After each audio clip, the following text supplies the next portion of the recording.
আমাদের হোমস্টে এই যে নেওড়া ভ্যালি ইকো হাটস, এই পুরোটা ফার্স্ট ফ্লোরে 3টে রুম আছে, আর ওদিকে পিছনের বিল্ডিংয়েও অনেকগুলো রুম আছে। এই হচ্ছে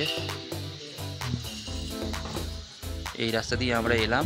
এদিকেও সামনে 2-3টে হোমস্টে আছে, তারপরেই এইটা হোমস্টেটা প্রথম দিকের মধ্যেই। আর তারপরে এইদিকে অনেকগুলো হোমস্টে আছে, এইদিকেই ছাঙ্গে পাস যাওয়ার রাস্তা। এদিকেও যে যে হোমস্টে আছে সেগুলো পরে আপনাদেরকে আমি দেখিয়ে দেবো, তার নাম্বারও আমি দিয়ে দেবো।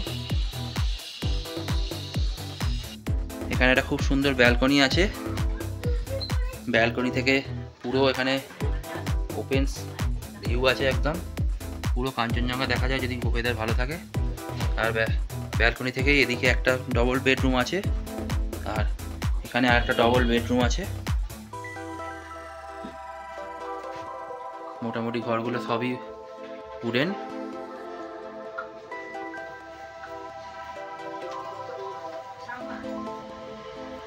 এদিকে আছে আর একটু গিয়ে আবার একটা ট্রিপল বেড আছে।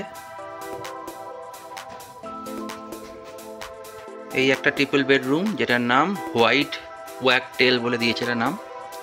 খুব সুন্দর রুম, ট্রিপল বেড।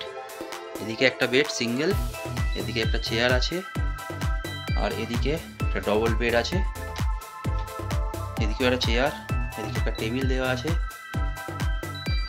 এদিকে একটা আয়না, আর এই জানলা খুললে পরিষ্কার একদম, যদি ওয়েদার ভালো থাকে পুরো কাঞ্চনজঙ্ঘা এখান থেকে দেখা যায়।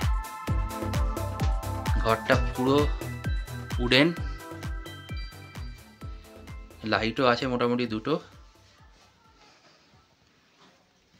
এই হচ্ছে ঘরটা, এখানে একটা জানলা আছে, খুব সুন্দর নিট অ্যান্ড ক্লিন করে ঘরটা। টাওয়েল এবং টয়লেট সব দিয়েছে এরা। হচ্ছে নেওড়া ভ্যালি ইকোস্টের ডাইনিং, এদিকে কিচেনে রান্না হচ্ছে এই মুহূর্তে। সকালবেলা আমরা ব্রেকফাস্ট করেই আমরা বেরিয়ে যাব, চেক আউট করবো, করে আমরা আবার নিউ মাল জংশনের দিকে চলে যাব। সেখান থেকে আমাদের বিকেল 5:30টায় ট্রেন।